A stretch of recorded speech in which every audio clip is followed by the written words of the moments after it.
नमस्कार साथियों। आज जैसा कि आपको मैंने मैसेज में सूचित किया था कि लाइव आंसर राइटिंग जो हमारी होती है उसमें यूट्यूब लाइव में कुछ तकनीकी वजह से यहाँ पे ये आंसर राइटिंग की क्लास लाइव नहीं हो पाई, तो मैं आपको उसी का सेम समय पे रिकॉर्डिंग कर रहा हूँ और आपको उपलब्ध करवा देंगे। तो कुछ ही समय में ये इसकी रिकॉर्डिंग आपको मिल जाएगी। चूँकि कुछ समस्या थी प्रश्न में, तो उसको देखते हैं। फॉर्मेट सारा ही वो रहेगा, बस आपको लगभग आधे से 1 घंटे बाद इसको देखना रहेगा। देख पाएंगे, इसके लिए थोड़ा सा हम प्रयास कर रहे हैं कि चूँकि उसमें हम ये कुछ चीज़ें जो थी वो हमारे नियंत्रण में है नहीं, इसके लिए तो मैं आपको यहाँ पे आज का डिस्कशन क्लास के संदर्भ में चर्चा कर रहा हूँ। फॉर्मेट वही है। आज हम कुछ आंसरों को, कुछ कॉपी जो हमारे पास आई है, कुछ कॉपियों को मैं आपके सामने चर्चा करने वाला हूँ। तो देखते हैं इसमें क्या क्या होता है। तो पहला प्रश्न लीजिए। आज का टॉपिक हमारा था जिसमें था गोंडवाना एवं बुंदेली रियासत। पहला जो टॉपिक था वो हमारा गोंडवाना और बुंदेली रियासत से संबंधित था। तो हम देखते हैं गोंडवाना आज का जो डे है, डे 8 के संदर्भ में कर रहे हैं। तो गोंडवाना और बुंदेली रियासत से संबंधित यहाँ पर कुछ प्रश्नों को मैंने दिया है। उनमें पहला प्रश्न था अमरदास का विद्रोह। तो अमरदास के विद्रोह को देखते हैं कि क्या क्या यहाँ पे अमरदास के विद्रोह के संदर्भ में हम देख सकते हैं।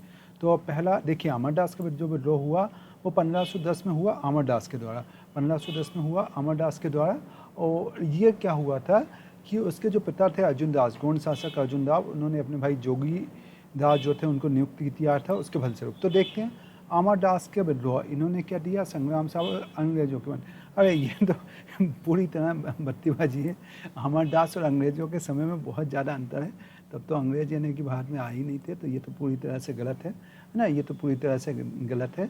इसके बाद अगले प्रश्न में देखें तो ये अमरदास ने अपने विद्रोह, हाँ ये काफ़ी हद तक सही लिखा गया है कि भाई अमरदास जो थे उन्होंने अपने पिता के विरुद्ध किया था और ताकि उनके भाई को शासक बना दिया था। तो ये आसपास है काफ़ी हद तक। अगर यहाँ पे टाइम पीरियड का भी उल्लेख कर देते तो वो भी होता। उसके घटनाक्रम काफ़ी है, मैंने यानी इतना लिखना ही अपने आप में काफ़ी है। घटनाक्रम और भी है, उसकी चर्चा अपन अभी कर लेंगे। इसके साथ आप देखिए अमरदास राजा संग्राम शाह ने कई वर्षों तक राज्य का विस्तार किया। नहीं, ये इनका विद्रोह क्या था वो विद्रोह पूछा, इन्होंने जो कर दिया वो बता दिया। मतलब जो प्रश्न पूछा वो बताया नहीं कि भाई विद्रोह क्या था। अब 2 चीज़ें होती है। मैं जब भी बोलता हूँ उत्तर लेखन में जो प्रश्न आपसे पूछा गया उस प्रश्न का उत्तर देना। यहाँ पे जो फोकस बिंदु है वो क्या है, विद्रोह। तो आपको जो चर्चा करना है वो विद्रोह के बारे में चर्चा करना। आप जो चर्चा कर रहे हैं वो अमरदास के बारे में चर्चा कर रहे हैं, तो ये भी पूरी तरह से गलत होगा। इसका कोई तात्पर्य, उसका कोई यथार्थ यहाँ पे रह नहीं जाता है। इसके बाद अगर अपन देखेंगे तो यहाँ पे इन्होंने भी दिया है ना, यहाँ पे अमरदास का विद्रोह तो 1510 में दिल्ली सरकार, नहीं ये भी पूरी तरह से गलत दिया। तो देख रहे हैं कि 4 कॉपी में से केवल 1 कॉपी में ही एक व्यक्ति ने ही सही लिखा। तो ये बात है, ये एक ही व्यक्ति ने यहाँ पे सही लिखा, तो वो है। अब देखते हैं इसका सही कथन क्या था। तो देखिए अमरदास का जो विद्रोह होता है वो 1510 में होता है। एक्चुअल में अमरदास के पिता थे यानी अमरदास के पिता थे शासक अर्जुन दास। अर्जुन दास ने क्या किया, अर्जुन दास के द्वारा जो राज्य क्षेत्र था वो उनके छोटे बेटे जिसका नाम था जोगी दास को दे दिया। जब जोगी दास को शासक नियुक्त किया तो उनके बड़े भाई, जोगी दास के बड़े भाई कौन थे, संग्राम शाह या अमरदास। तो ये अमरदास ने वहाँ पे विद्रोह किया। अमरदास ने विद्रोह करके क्या कर दिया, अपने जो पिता थे उन पिता को क्या बना लिया, पिता तो इन्होंने बंदी बनाया, पिता को इन्होंने क्या किया, बंदी बना लेता। अब पिता को बंदी बनाते और पिता को क्या कर देती, पिता की बाद में हत्या भी कर देते। अब इस बात से खिन्न होके वहाँ की जो जनता थी वो जनता अर्जुन दास के खिलाफ हो जाती है। जनता किसके खिलाफ हो जाती है, अर्जुन दास के खिलाफ हो जाती है ना। अर्जुन दास को भी बंदी बना लेते हैं।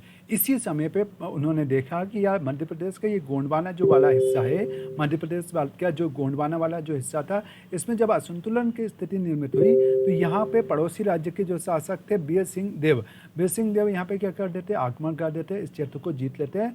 वीर सिंह देव इसको जीत लेते हैं। लेकिन बाद में जो अमरदास थे ये वीर सिंह देव के पास जाते हैं, उनसे अपनी गलती बताते हैं कि ये मुझसे गलती हो गई। तो उनका जो जो राज्य था, जो गढ़ा वाला राज्य था, वो वापस बेसिंह देव संग्राम शाह को या अमरदास को वापस लौटा देते हैं। तो अमरदास जो उपनाम था वो किसका था? संग्राम शाह का ही एक नाम था। उन्होंने अपने पिता के खिलाफ विद्रोह किया। यहाँ पे चूंकि मैंने काफ़ी कुछ ज़्यादा लिख दिया, इसको मैं समराइज भी करता हूँ। अच्छा, इस घटना का उल्लेख हमको कहाँ पे मिलता है? तो 540 में एक वीर भानुद्वय काव्य नामक एक पुस्तक है, उस पुस्तक में ये पूरा हमें उल्लेख देखने को मिलता है। तो ये हमने देखा। अब इसमें क्या है, तो इसको अगर आप शॉर्ट में कैसे लिखेंगे, तो आप क्या लिखेंगे कि 1510 में अमरदास के द्वारा किया गया विद्रोह, 1510 में अमरदास के द्वारा किया गया विद्रोह किसके खिलाफ? अपने पिता के खिलाफ।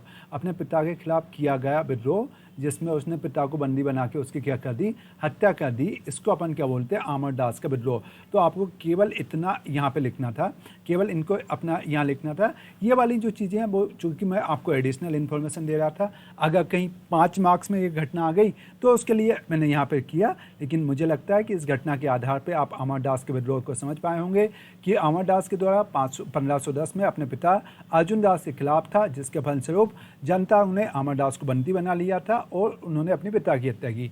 बाद में घटनाक्रम क्या हुआ कि उनको उनका राज्य पुनः प्राप्त हो गया। तो ये अपन ने यहाँ पे देखा। अब देखिए, इसमें एक ही व्यक्ति ने लगभग आसपास लिखा है। जिन्होंने लगभग आसपास भी लिखा है वो उनको भी ये चीज़ें चल जाएंगी। तो एक बात हमने बोला, क्योंकि बाकी 3 व्यक्तियों ने तो लिखा ही नहीं है। अगला आपका था गोसाई विट्ठलनाथ। अगला आपका क्या था? गोसाई विट्ठलनाथ। यहाँ पे प्रश्न दिया गया था, तो देखते हैं गोसाई विट्ठलनाथ।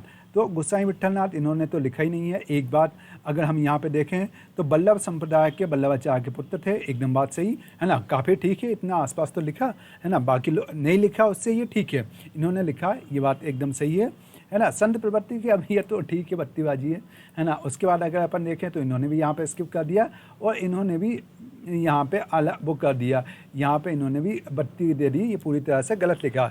इन्होंने लिखा मोगा गोसाई राजा के शासक थे, और नहीं, ये पूरी तरह से गलत लिखा है। केवल एक व्यक्ति ने लिखा, वो भी केवल एक फैक्ट के आसपास। देखिए, इनका महत्व क्या है कि ये बल्लभ संप्रदाय के जो संस्थापक थे श्री बल्लभाचार्य, उनके पुत्र थे।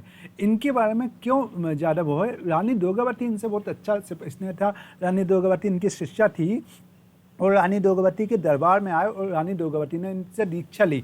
तो ये बल्लभाचार्य के पुत्र थे। एक बात साथ ही साथ अपन क्या बोल सकते हैं कि ये दुर्गावती के गुरु थे। क्या थे? दुर्गावती के गुरु के रूप में जाने जाते हैं ये। और इनका उल्लेख, रानी दुर्गावती ने इनसे दीक्षा ली, ये 252 वैष्णव वार्ता और भाव सिंधु नामक ग्रंथ है उनमें मिला। साथ ही साथ अगर हम देखें तो जो गोसाई विट्ठलनाथ है, गोसाई विट्ठलनाथ के खुद के ग्रंथ हैं, जिनको अणुभाष, यमुनाष्टक, सुबोधनी टीका, बिंदुआ मंडलम और भक्ति निर्णय, जहाँ से उनके ग्रंथ हम जानते हैं। तो सही आपके ये कथन होगा। अब आप उसमें केवल लिख रहे हो आसपास, तो देखिए उससे मतलब नहीं है। जिन एक व्यक्ति ने लिखा, जैसे सेकंड कॉपी में लिखा गया, काफ़ी बढ़िया है कि भाई बाकी लोग कुछ लिख नहीं रहे, आप लिख तो रहे हैं, यही काफ़ी बड़ी चीज़ होती है। 1 मिनट, ये रिकॉर्ड हो रहा है, हाँ ठीक है ना। तो ये अपन ने देखा। अब इसके बाद अगला प्रश्न जो था वो कौन सा प्रश्न था? 3 नंबर पे चौरागढ़ का दुर्ग। देखिए, चौरागढ़ का दुर्ग जो है, ये चौरागढ़ का जो दुर्ग है वो इन्होंने बोला नरसिंहगढ़ में है। गढ़ा रियासत में क्या था? ये दुर्गावती की राजधानी थी, संग्राम शाह ने किया गया। हाँ, काफ़ी हद तक ये सारे पॉइंट लिखे हैं। ये कब बना, अगर आप ये लिख देते तो और भी आपका उत्तर थोड़ा सा बेहतर हो जाता। कब बना, अगर आप ये लिख देते तो आपके उत्तर में थोड़ी गुणवत्ता और भी आ जाती। अगर आगे हम देखने का प्रयास करें तो इन्होंने बोला सतपुड़ा पर्वत श्रेणी पर नरसिंहगढ़ में दुर्गावती ने राजधानी बनाया। हाँ, ये भी आसपास लिखा। कंटेंट कुछ सिंपल प्रश्न है, सभी लिख रहे हैं, तो आपको बताना पड़ेगा कि किसने बनवाया। आपने उस कंटेंट का उल्लेख नहीं किया, वो फैक्ट नहीं है। नरसिंहगढ़ में संग्राम शाह के द्वारा कई बावड़ियों महल का निर्माण, ठीक है, ये आसपास लिखा है। इसमें भी चूँकि कंटेंट जहाँ पे सब लोग लिखेंगे वहाँ पे हमको कुछ एडिशनल देने का प्रयास करना होगा। चौरागढ़ गुरु 16वीं शताब्दी में ये नहीं दिया। आपने जो टाइम पीरियड दिया 16वीं शताब्दी, वो पूरी तरह सही नहीं है। अकबर के सेनापति का आगमन, हाँ यहाँ पे ये मिला है मैया की, है ना। लेकिन आसपास ही चीज़ें लिखी, जो एग्जैक्ट प्रश्न है, जो एग्जैक्ट कंटेंट है, वो लगभग किसी ने नहीं लिखा। तो एक अच्छा, हाँ, पहली कॉपी में लिखा। तो देखिए, ये नरसिंहपुर शहर के निकट है। संग्राम शाह ने इसको बनवाया, 15वीं शताब्दी में बनवाया। तो ध्यान क्या रहना है, 15वीं शताब्दी यहाँ पे आपको आना चाहिए। एक बात, टाइम पीरियड जो मैं बोलता हूँ, टाइम पीरियड का उल्लेख। दूसरा किसने बनवाया? दूसरा आपको यहाँ पे अवश्य उल्लेख करना, संग्राम शाह। दूसरा आपको क्या उल्लेख करना, संग्राम शाह का उल्लेख करना, संग्राम शाह ने बनाया। और इसके बारे में क्या है, जो गोंड के 52 गढ़े होते थे, गोंड के 52 गढ़े थे, इनको उन गढ़ों का कोषालय कहा जाता है, इसको कोषालय कहा जा सकता है। यहाँ पे आप रानी दुर्गावती का भी उल्लेख कर सकते हो, यहाँ पे रानी दुर्गावती का भी आप उल्लेख कर सकते हो, लेकिन इसको तो आपने लिखा कोषालय कहा जा सकता है। और ये सतपुड़ा पर्वत श्रेणी में स्थित है। तो ये अपन ने देखा, बाकी सबने भी आसपास लिखा। देखिए रियासत में पिछली बार तो क्वेश्चन सिंपल आ गया, लेकिन आप अपनी पढ़ाई के स्तर को थोड़ा बढ़ाइए। अगर इस टाइप के प्रश्नों को आप छोड़ेंगे या पूर्ण लिखेंगे तो उनसे काम नहीं चलेगा। अपूर्णता का कोई मतलब नहीं है, पूर्ण करने का प्रयास कीजिए। अगला आपका था बीर सिंह बुंदेला, है ना। बीर सिंह बुंदेला जो था, तो उसके बारे में देखते हैं। तो देखिए बीर सिंह बुंदेला, टाइम पीरियड इन्होंने पूरा गलत दिया बीर सिंह बुंदेला। अब ये 1776 से 1817, देखिए ये वो होती है जहांगीर के मित्र। अब जहांगीर 1776 से 1817 में कैसे आएगा, तो आप एकदम बेवकूफ़ी कर रहे हैं। देखिए ये आप जहांगीर को 200 साल बाद आ रहे हैं। मोटे तौर पे जहांगीर जो रहा वो आपके सन 1600 में रहा। 1605 के बाद जहांगीर का टाइम पीरियड रहा, 1605 से लगभग 1642-47 के आसपास। आप 150 साल का टाइम लैप्स कर रहे हैं और बोल रहे हैं जहांगीर के मित्र। तो ये बात आपकी अपने आप में एक क्या होगा, बैकफायर हो गया। मतलब व्यक्ति समझ गया कि भाई आपको पता नहीं है, आप यहाँ पे बत्तीबाजी कर रहे हो, क्योंकि ये एक बैकफायर वाली चीज़ है। आप टाइम पीरियड पूरा गलत लिख रहे हो। हाँ, बुंदेला शासक थे, जहांगीर के मित्र थे, अबुल फजल की हत्या की, ये बात सही है। लेकिन ये ऊपर वाला लिख जाने से कम 1 मार्क्स आपका कट जाएगा, है ना। क्योंकि मतलब कटने का मतलब कि जहाँ पे इसमें 2 लेता तो अब केवल 1 ही मार्क्स इसमें मिलेगा। तो ये गलत आपने लिखा। वैसे ही अगर वो होता तो शायद 1.5 भी दे देता, है ना। बीर सिंह बुंदेला ओरछा के कला प्रेमी शासक शाहजहाँ, देखिए इन्होंने लिख दिया जहांगीर की जगह शाहजहाँ, तो ये बात भी गलत है भाई। शाहजहाँ के कहने पर नहीं, जहांगीर के कहने पर की बुंदेला का स्थापत्य शैली, बुंदेली स्थापत्य शैली जन्म दिया, बात सही है। लेकिन अब आप वहाँ पे गलत लिख दे रहे हो, तो ये भी यहाँ पे गलत चीज़ हो जाती है ना। ये भी हाँ रिकॉर्डेड कर रहे हैं, है ना। यहाँ पे भी ये चीज़ आपकी क्या हो जाती है, गलत हो जाती है। अब ये भी आपने गलत लिख दिया ना उसके चीज़ों को। उसके बाद इन्होंने क्या लिखा, ओरछा का शासक, देखिए ये इन्होंने लिखा ओरछा का शासक फजल खां की हत्या की, जहांगीर से मित्रता थी और जहांगीर महल का निर्माण करवाया, केसरबाग मंदिर। बहुत बढ़िया, एकदम परफेक्ट तरीके से लिखा हुआ। देखिए परफेक्ट क्या होता है और गलत क्या होता है वो आप समझ पा रहे होंगे कि जो आसपास की चीज़ों को लिख रहे हैं वो गलत होता है, ये एकदम परफेक्ट तरीके से लिखा गया है। और अगर हम देखें बीर सिंह बुंदेला जहांगीर के समकालीन बहादुर बानों की सहायता की, अबुल फजल की हत्या की। हाँ, इन्होंने भी लगभग आसपास लिखा है, काफ़ी हद तक ठीक लिखा है ना। तो देख लेते इसमें क्या था बीर सिंह बुंदेला। तो देखिए ये क्या थे, बुंदेला वंश के शासक थे। एक बात दतिया की बड़े बड़ौनी जो जागीर थी, यानी बुंदेला जो थी वो कई सारी जागीर, तो ये उसके प्रारंभिक जागीरदार हुआ करते थे, जहांगीर से मित्रवत संबंध थे और अबुल फजल की हत्या इनके द्वारा की गई थी। ये इसके पॉइंट होते। तो ये पॉइंट आप अपने थीम आकर में फिट कर सकते थे। देखिए अब ज़्यादातर लोग आसपास लिख रहे हैं, तो उससे क्या होता है कि गुणवत्ता अच्छी नहीं कहलाती। अब आपका मोर पहलाद, तो देखिए ये चंदेरी के शासक थे मोर पहलाद। इनने क्या लिखा, मोर पहलाद तो इन्होंने लिखा नहीं है।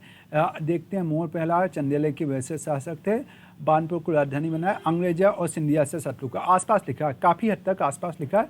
ठीक है, प्रयास अच्छा है, अच्छा उत्तर इन्होंने लिखा है। और देख लेते हैं क्या किया। तो और में अगर हम देखेंगे तो और में देखेंगे मोर पहलाद, हाँ तो ये चंदेरी के शासक था, फ्रेंच का, हाँ जैन व्यवस्था ने इनके क्षेत्राधिकार किया। ये लगभग सारी चीज़ें सही लिखी गई है। मोर पहलाद इन्होंने भी छोड़ दिया। तो देखिए मोर पहलाद इन्होंने छोड़ा। मोर पहलाद बुंदेलखंड जो रियासत था, समुच्चय था, बुंदेलखंड में कई सारी छोटी छोटी रियासतें हुआ करती थी। तो ये उनमें से बुंदेलखंड की जो चंदेरी रियासत थे उसके शासक हुआ करते थे। इनका लगभग 1810 में जो शासनकाल हुआ, तो सिंधिया के जो कमांडर थे, फ्रेंच कमांडर थे, जिनका नाम था जीन विपेस्ट, उन्होंने क्या किया, इनके राज्य पे कब्जा कर लिया। जीन विपेस्ट ने चंदेरी का लगभग 2/3 हिस्सा यहाँ से छीन लिया और उसके फलस्वरूप ये कहाँ पे जो है झांसी में जाते हैं और झांसी में इनके द्वारा शरण ली गई, अर्थात झांसी में शरण लेने का काम इन्होंने किया था। तो ये अपन इसको देखते हैं। अब आपका अगला प्रश्न था राजा परीक्षित की बुंदेला विद्रोह में भूमिका। तो देखिए आप जानते होंगे कि बुंदेला विद्रोह 1842 में हुआ, एक महान विद्रोह था, बुंदेलखंड क्षेत्र था और उसमें मुख्य भूमिका जो थी वो आपके राजा परीक्षित की थी, जो जयपुर की रियासत के राजा हुआ करते थे। तो उनके संदर्भ में पूछा कि भाई क्या उनकी भूमिका थी, तो आपके उनके भूमिका को लिखना था। तो देखते हैं साथियों ने क्या किया। तो बुंदेलखंड में विद्रोह नेतृत्व करता थे, अंग्रेजा के खिलाफ त्रिगुट बनाया। और अरे यार देखो यहाँ पे बाकी चीज़ें, त्रिगुट में कौन था ये आप बता सकते थे, कहाँ पे नेतृत्व किया, अंग्रेजों से कौन सा युद्ध लड़ा, क्या काम किया, वो तो आपने बताया नहीं। तो ये बहुत सुपरफिशियल आंसर है, मुश्किल से 1 से 1.5 अंक मिलना चाहिए, है ना। चीज़ें जितना बेहतर होना चाहिए वो आप नहीं डाल पाए, प्रयास करें कि यहाँ पे गुणवत्ता बढ़ाएं।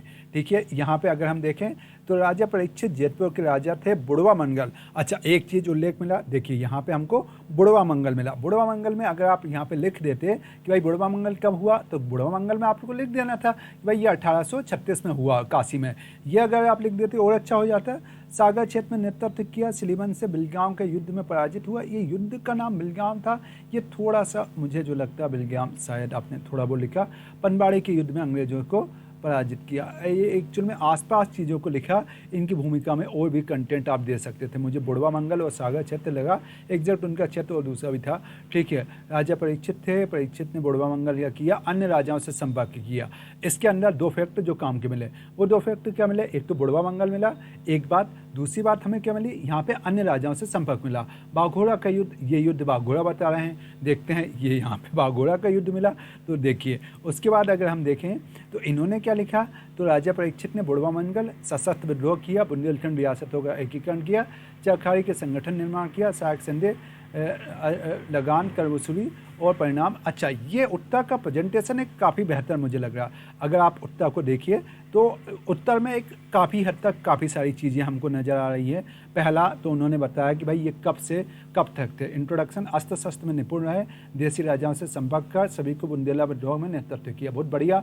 क्या भूमिका थी, तो इन्होंने आधार से डाला कि बुढ़वा मंगल का नेतृत्व किया, क्रियान्वयन सशस्त्र विद्रोह की योजना बनाई, बुंदेलखंड रियासतों का एकीकरण किया, राजा रतन सिंह ने संगठन निर्माण किया। ये अपने आप में परफेक्ट आंसर है। साथ ही साथ उन्होंने बता दिया सहायक संधि, लगान, कर वसूली और हड़प नीति से ये परेशान थे और इससे क्या हुआ, राष्ट्रवाद की भावना हुई, क्षमता का विकास हुआ, सशस्त्र विद्रोह किया।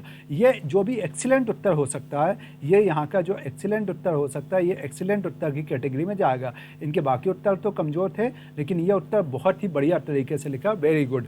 यानी इसमें जो सामान्यतः मैं जो बोलता हूँ कि 3 अंक के आसपास, 2.5 अंक के आसपास मिल सकते हैं, तो इस उत्तर में आधा अंक, लगभग 2.5 से 3 अंक, और हो सकता है 3.5 भी मिल जाए, क्योंकि एक तो हैंड राइटिंग अच्छी है, दूसरा है चीज़ों को स्पष्ट लिखा और चीज़ों को समझदारी पूर्वक लिखा गया है। अब हम देखते हैं हमारे उत्तर से भी मुझे लगता है वो उत्तर काफ़ी ज़्यादा बेहतर था, उत्तर की गुणवत्ता काफ़ी ज़्यादा थी। तो हमने क्या बोला कि राजा परीक्षित जो थे जयपुर के रियासत बने, कब बने, 1813 में। राजा परीक्षित एक मुख्य स्वतंत्रता सेनानी और 1842 में बुंदेला विद्रोह के प्रणेता के रूप में जाना जाता है। इनने क्या किया, बुढ़वा मंगल आयोजन किया और बुंदेला विद्रोह की नींव रखी, ये बात हमने बताई। अन्य राजाओं से इन्होंने संपर्क किया, उनको नेतृत्व प्रदान किया, अनेक मोर्चे पे इन्होंने क्या किया, वो युद्ध लड़ा। अच्छा, ये बिलगांव का युद्ध था, बिलगांव का युद्ध इनके द्वारा लड़ा गया, साथ ही साथ इनके द्वारा आत्मसमर्पण किया गया। कब किया गया, तो ये 1844 में आत्मसमर्पण किया, और इनका जो था, इनका जो क्षेत्र था उस पर खेत सिंह जो थे वो इनके क्षेत्र पर राजा बनाए गए। तो ये अपन ने इसकी सारी चीज़ों को देखा कि भाई कब इन्होंने क्या किया। सबसे पहले तो नेतृत्व प्रदान किया, दूसरा बुढ़वा मंगल का वो नेतृत्व किया, अनेक मोर्चों पर युद्ध लड़ा, बिलगांव का युद्ध लड़ा, और आखिरी में इन्होंने क्या कर दिया, समर्पण कर दिया। तो इस कॉपी में केवल एक उत्तर जो है वो सर्वोच्च किस्म का है, बाकी उस उत्तर को देखने पे के बाद किसी भी उत्तर में 2 नंबर से ज़्यादा नहीं दिए जाएंगे, है ना। पहले आपकी कॉपी चेक करी तो आपको नंबर ज़्यादा मिलेंगे, बाद में चेक कर ली तो पता चलेगा कि यार ये तो सही नहीं लिखा। अब अगला प्रश्न था संग्राम शाह। तो संग्राम शाह की उपलब्धियाँ, तो देखिए संग्राम शाह की उपलब्धियाँ इन्होंने इस प्रकार से दी है। रानी दुर्गावती के उत्तराधिकारी में से एक संग्राम शाह की उपलब्धि है। 52 रियासत में विस्तार, नहीं इनका तो उससे इनसे पहले हो चुका था। ये जो आप 52 रियासत में विस्तार बता रहे हो, 52 गढ़ों में, पहले तो रियासत नहीं बोलेंगे, 52 गढ़ों में विस्तार, लेकिन ये इन्होंने नहीं किया। इन्होंने उन गढ़ों की सुरक्षा का काम किया, कुछ गढ़े तो हाथ से निकल भी गए थे, तो ये बात तो गलत हो गई। कुशल नेतृत्व करता है, यार ये तो बत्तीबाजी कर दी। चौरागढ़ एवं संग्राम, अच्छा 1 मिनट, है ना, ये क्या किया है, अच्छा 1 मिनट, थोड़ा सा कुछ कन्फ्यूज़न हुआ। ओके, मेरे प्रश्न में जो ध्यान चल रहा था वो मुझे हृदय शाह का चल रहा था, यहाँ पे मैं कुछ गलती से ये गलत बात बोल गया हूँ, ध्यान दीजिए, यानी कि, है ना, ध्यान दीजिए। यहाँ पे एक बात में गलती से बोल गया हूँ, क्षमा करें, है ना, कुछ जल्दबाजी में मुझे थोड़ी स्पीड कम करना चाहिए। आगे से आप मुझे स्पीड के संदर्भ में सजेशन दे सकते हैं। रानी दुर्गावती के उत्तराधिकारी, तो बात ये गलत है, ये रानी दुर्गावती के पूर्वज थे, है ना, रानी दुर्गावती के पूर्वज थे, तो आपने गलत लिया। 52 गढ़ों में साम्राज्य विस्तार किया, एकदम बात सही है। कुशल नेतृत्व करते थे, आसपास बात है।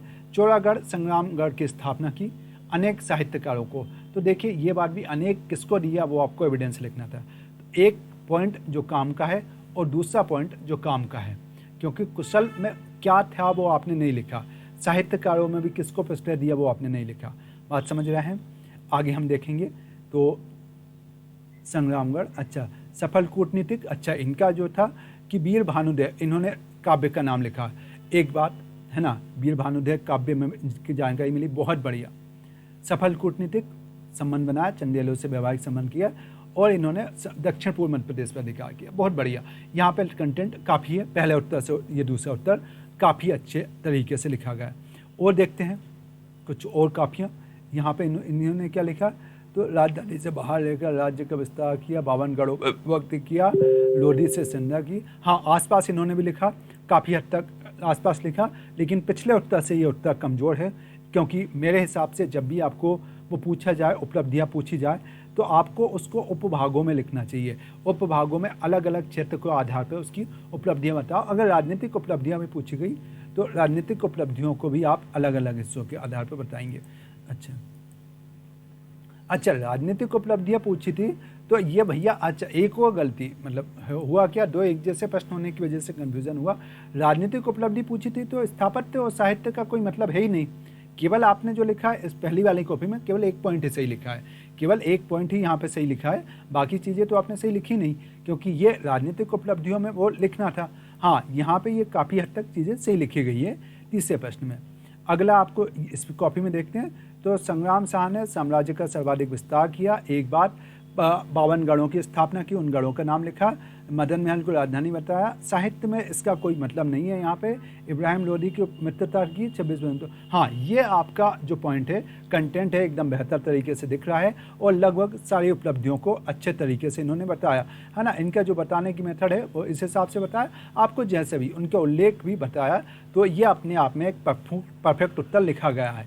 अब हम देखते हैं तो हमने क्या बोला कि संग्राम जो शाह था ये 1510 से 1546 तक गोंड शासक रहा। क्या उपलब्धियां थी, गढ़ों का विजय किया, इन्होंने मदन महल को राजधानी बनाया और धीरे धीरे 52 गढ़ों पर अपना अधिकार किया। एक बात, इनका राज्य विस्तार किया, जो राज्य विस्तार पूर्व से पश्चिम तक 475 किलोमीटर और उत्तर से दक्षिण तक 390 किलोमीटर था। साम्राज्य की सुरक्षा की इन्होंने इब्राहिम लोदी और सिकंदर लोदी से संधि थी और वैवाहिक संबंध किससे बनाए, वीर सिंह देव के साथ उन्होंने मधुर संबंध बनाए, साथ ही साथ चंदेलों के साथ वैवाहिक संबंध बनाए। तो आपको ये चीज़ों को उल्लेख करना होगा, इन चीज़ों को उल्लेख करना होगा कि इसने क्या किया। तो इनका साम्राज्य जो था वो लगभग इस क्षेत्र में आपका फैला हुआ था। आप डायग्राम भी बना सकते थे। यहाँ पे देखिए हमने गढ़ों की विजय को बताया, एक बात राज्य के विस्तार को बताया, दूसरी बात साम्राज्य की सुरक्षा कैसे की, दूसरी बात, तीसरी बात, चौथी बात वैवाहिक संबंध से अपने साम्राज्य का विस्तार किया। तो ये चीज़ों को हमने देखा, ठीक है। एक उत्तर में मैंने गलत से सामाजिक चीज़ों को भी यहाँ पे बता दिया था, वो आपके उत्तर में नहीं आएगा। ये अच्छा, मैंने यहाँ पे इमेज भी लगा दी है कि इनका राज्य क्षेत्र क्या था। आप इसके संदर्भ में यहाँ पे एक डायग्राम बना सकते हैं कि भाई इनका राज्य क्षेत्र क्या था। अगर आप ऐसा डायग्राम हिस्ट्री में बनाते हैं तो आपके उत्तर की गुणवत्ता बढ़ जाएगी। यह डायग्राम आप अपने उत्तर में बना सकते हैं, ठीक है। अब अगले प्रश्न की देखते हैं कि अगले प्रश्न के अंदर तक क्या था। तो यहाँ पे था कि बुंदेलकालीन स्थापत्य की विशेषताएं लिखिए कि स्थापत्य कैसा था। तो अब उस स्थापत्य में चलते हैं तो देखते हैं कि बुंदेलकालीन स्थापत्य क्या था। तो मठों का निर्माण नहीं यार, किलों का निर्माण, हाँ ठीक है, मतलब ये तो बहुत कमज़ोर गुणवत्ता का प्रश्न था। अब देखें तो बुंदेलखंड में दुर्ग महल नागर शैली में मजबूत महल बने, दुर्ग सीमित नाग थे और उसके बाद राजपूत शैली का सम्मिश्रण हुआ। काफ़ी कंटेंट है, एक पॉइंट, दूसरे पॉइंट, तीसरे पॉइंट और 4 पॉइंट इन्होंने लिखा है ना। यहाँ पे ये उत्तम दल की निकासी थी, रोशनदान और उत्तम जल निकासी थी। देखिए जल मुझे दल दिखा रहा और रोशनदान कुछ और दिखा रहा था, मुझे मेहनत करना पड़ा इसको समझने के लिए। तो आप उत्तरों को ऐसा लिखें कि मुझे और सामने वाले को समझ में आ जाए, वो ज़्यादा बेहतर होगा। आगे आप देखेंगे तो बुंदेली रियासत काल में अनेक शासकों ने दिया, शैली का विकास हुआ, मुगल और राजपूत शैली थी। हाँ, ये दोनों चीज़ें यहाँ पे बोली गई है। मुगल और राजपूत शैली का सम्मिश्रण था, नागा शैली बनी थी, मजबूत शिला थी। आसपास लिखा हुआ है, पूरा एग्जैक्ट तो नहीं है लेकिन आसपास के कंटेंट इसमें दिया गया। और इसमें अगर हम देखेंगे तो इन्होंने क्या बोला, अच्छा इन्होंने देखिए ऊंची विशेषताएं हैं, लेकिन आप ये दो उत्तर बहुत सही लिखने के बाद तीसरे उत्तर में इन्होंने विलंडा कर दिया। तीसरे उत्तर में देखो, एक होती विशेषताएं कि वो किस प्रकार से बना था, मंदिर बने थे, कोई मंदिर कैसे थे, अगर महल बने थे तो महल कैसे थे, भवन बने थे तो भवन कैसे थे, आप उनके नाम लिखने लगे। देखो नाम की यहाँ पे डिपेंडेंसी नहीं है। इस उत्तर में मुश्किल से आपको आधे से 1 मार्क्स मिलेगा, क्योंकि प्रश्न की मांग को समझो। प्रश्न की मांग क्या है यहाँ पे? विशेषता। और आप उनकी विशेषता के बाद उनके क्या बता रहे हैं? विशेषता तो बता नहीं रहे आप। यहाँ पे क्या बता रहे हैं? उनका कौन कौन से भवन बनाए। तो भवन बनाने की नहीं, भवन बनाने की कला थी, वो कला की विशेषता है, बताओ यार। ये आपका उत्तर गलत होगा। अब देखिए इसमें अपन देखें तो समझने का प्रयास करें। तो देखिए मध्यकाल में बुंदेली शासकों के काल में बनी इमारतों को बुंदेली स्थापत्य कहा जाता है। इस काल में बृहद मंदिर, विशाल दुर्गों और महलों का निर्माण हुआ। 1 पॉइंट। मंदिरों का निर्माण नागर शैली में किया गया। दूसरा पॉइंट, मंदिरों में परकोटे का पूर्णतः अभाव था। मंदिर 4 दीवारी में नहीं थे, अर्थात मंदिर 4 दीवारी में नहीं, खुले में बनाए जाते थे। दुर्ग और महलों में मजबूती, सुरक्षा, वैभव, हवा शान की व्यवस्था थी और मुख्यतः राजपूती और मुगल शैली का मिश्रण दिखाई गया। तो ये तो 5 पॉइंट तो हमने क्या किया, 5 पॉइंट तो हमने वहाँ पे उसकी विशेषताएं बताया। फिर एग्जाम्पल बताया कि भाई इनके एग्जाम्पल क्या, दुर्ग कौन से थे, महल कौन से थे, प्रमुख मंदिर कौन से थे। अब आप केवल एग्जाम्पल को ही लिख दोगे तो देखिए वो चीज़ें फिट नहीं होगी। मतलब कथन लिखो, उसके सपोर्ट में साक्ष्य दो। आप सीधे साक्ष्य दे दोगे तो उत्तर की गुणवत्ता बेहतर नहीं कही जा सकती है। अगला आपको प्रश्न था कि गोंड शासक हृदय शाह की उपलब्धियों पर चर्चा कीजिए। जो गोंड शासक थे हृदय शाह, तो वो हृदय शाह की उपलब्धियों पर हमको चर्चा करना था। तो देखते हैं क्या साथियों ने किया। इनके प्रश्न तो यहीं खत्म होगा, ये बात गलत है यार। उत्तरों को लिखो। हृदय शाह दक्षिण पूर्व में विस्तार किया। उपलब्धियाँ, राजनीतिक उपलब्धि, सेवा करके आए थे मुगल दरबार से, हाँ ये बात सही की, उनके दरबार से आए थे तो राज्य को सुरक्षा मिली। इन्होंने क्या किया, किसी में वृद्धि नहीं आई और इन्होंने श्रमिकों को अपने राज्य में बुलाया, बहुत बढ़िया। इसके साथ ही साथ कला में स्वयं कुशल कलाकार के विद्वानों को संरक्षण दिया। बघेलिन महल और सुतला महल को बनवाया। हाँ ये इसमें लगभग आसपास लिखा हुआ, बहुत सारा कंटेंट तो कम नज़र आ रहा, लेकिन जैसा पहले की कॉपी ने खाली छोड़ दिया तो उसके कंपेयर में इन्होंने लिखा है, ये ठीक मान सकते हैं। अगला ये कॉपी में क्या लिखा गया, हृदय नगर बसाया, सेना को मजबूत किया। इन्होंने तो मतलब कुछ लिखा ही नहीं है ना, इतने में तो हाँ चले जाएगा। रामनगर में गोंडवंशी महल बनाया, स्तोतों को महल बन कहा नहीं, ये तो मतलब बहुत सुपरफिशियल बत्तीबाजी कर दी यार। रानी महल बनाया, दल बादल बनाया, पेपर तरीके से लिखो यार बेटा, है ना, पेपर अच्छा इन्होंने भी नहीं लिखा। तो देखिए ऐसे ओवरऑल तरीके से तो जिस व्यक्ति ने लिख दिया वही जीत गया, है ना। 3 कापियों में से एक व्यक्ति ने पेपर लिखा, मेरे हिसाब से तो वो भी पेपर से बहुत दूर है, लेकिन लिखा तो है, ये बात तो ठीक है ना। कंटेंट कम है लेकिन लिखा है, क्योंकि 3 व्यक्ति तो उस प्रश्न को लिख ही नहीं पा रहे, ये गलत है यार, ऐसे काम नहीं चलेगा। देखो हम क्या चाहते हैं कि आप भी साथ में मेहनत करें, तो वो मेहनत करो थोड़ी सी यार, पढ़ाई करो, यानी ऐसी पढ़ाई में से मज़ा नहीं आएगा। तो देखिए हमने क्या बोला कि 1627 में हृदय शाह गोंड राज्य का क्या बनता है, शासक बनता है। उसे गोंड राज्य के उत्थानकर्ता के रूप में हम जानते हैं। वह मुगल राज्य की सेवा के कारण, है ना, वह मुगल राज्य की पहले में सेवा था, सेवा के कारण गोंड साम्राज्य में गोंड राज्य मुगल प्रशासन का कृपा पात्र रहा। मतलब वो पहले कहाँ पे था, मुगल की सेवा में था, मुगल राज्य की सेवा में था और उनकी सेवा में था, तो उसको ये राज्य एक प्रकार से कृपा पात्र के रूप में मिला कि गोंडों ने एक बार मुगलों ने उस पर कृपा की, लेकिन अपनी योग्यता के कारण वो प्रसिद्ध हुआ। क्या किया, तो उस समय पे चौरागढ़ में एक प्रकार से विद्रोह किया। चौरागढ़ में क्या किया कि वहाँ का तुलुबदार था, जो चौरागढ़ का तुलुबदार था, वो तुलुबदार ने वहाँ पे विद्रोह कर दिया। तो उसने अपने भाई जुजात सिंह को भेजा और उस पर एक प्रकार से कंट्रोल पाया, जो है ना, वहाँ पे जुजात सिंह को क्या बना के भेजा, जागीरदार। तो पहले तो चौरागढ़ किले की सुरक्षा की, लेकिन बाद में ये चौरागढ़ किला उसके हाथ से निकल गया। एक बात आप याद रखना, मतलब पहले सुरक्षा की लेकिन बाद में हाथ से निकल गया। लेकिन चूंकि उपलब्धियाँ बताना तो हम अच्छी चीज़ें बताएंगे, हाथ से निकलने को हमने यहाँ पे नहीं किया, नीचे लिखा भी है। फिर वैवाहिक संबंध, तो उसके जो पड़ोसी राज्य थे, इसने अपने पड़ोसी राज्य जिसमें चंदेल थे, है ना, जिसमें चंदेल थे, प्रतिहार थे और छोटा सा गौतम वंश थे, उनके साथ इसने वैवाहिक संबंध स्थापित किया। राजधानी परिवर्तन, जब चौरागढ़ हाथ से चला गया तो उसने रामनगर को अपनी राजधानी बताया। तो आप यहाँ पे क्या लिख देंगे, भाई चौरागढ़ की सुरक्षा की एक बात, लेकिन बाद में हाथ से निकल गया, वैवाहिक संबंध स्थापित किया चंदेल परिवार से, राजधानी परिवर्तन की, जब रामनगर को क्या कर दिया, हाथ से रामनगर को अपनी राजधानी बनाया। उसके बाद सामाजिक उपलब्धियाँ, तो ये एक बत्तीबाजी का प्रश्न हमने सीधे सीधे लिख दिया है कि भाई सामाजिक सामंजस्य स्थापित करने का प्रयास किया, है ना। एक बत्तीबाजी का प्रश्न है, ये सामान्य प्रश्न है, लेकिन चूंकि आपको सामाजिक उपलब्धियाँ भी दर्शाना है तो दर्शा ली। बाकी कंटेंट फिर यहाँ पे देखते हैं। तो हमने क्या बोला कि हृदय साहा के द्वारा अपने राजत्व के काल में कुशल श्रमिकों को लाया गया, क्योंकि उसके यहाँ पे आर्थिक क्या हो रहा था, आर्थिक आधार मजबूत नहीं था, तो इसने श्रमिक बाहर से लाए, योग्य श्रमिकों को एक लाया, साथ ही साथ पंसारियों को अपने राज्य में बसाया ताकि पान के उत्पादन को बढ़ा सके। तो ये उसके दो काम थे कि उसने पान उत्पादन को बढ़ाने का काम किया, श्रमिकों को लाके अर्थव्यवस्था को प्रोत्साहन देने का काम किया। साहित्यकारों को संरक्षण दिया, स्वयं एक कुशल गायक था, कला का आश्रयदाता था और समाज सेवा के भाव से संपन्न था।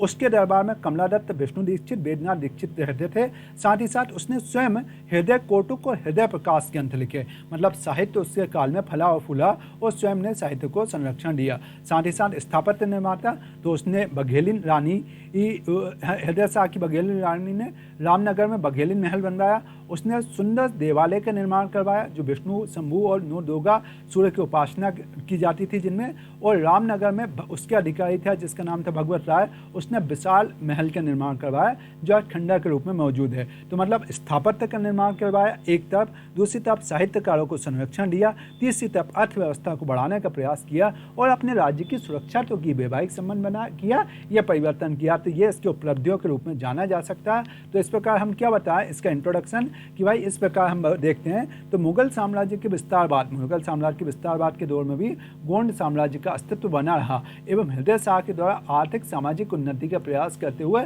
समाज को स्थायित्व देने का प्रयास किया। ये हम यहाँ पे इसको कंप्लीट करते हैं। आप सभी का बहुत बहुत धन्यवाद। आज किसी तकनीकी वजह से ये क्लास मैं रिकॉर्डेड के रूप में आपको दे रहा हूँ। मुझे उम्मीद है कि आप उसी शिद्दत के साथ आपने इसको पढ़ा होगा, समझा होगा, और पुनः कल अपन दोबारा से मिलते हैं।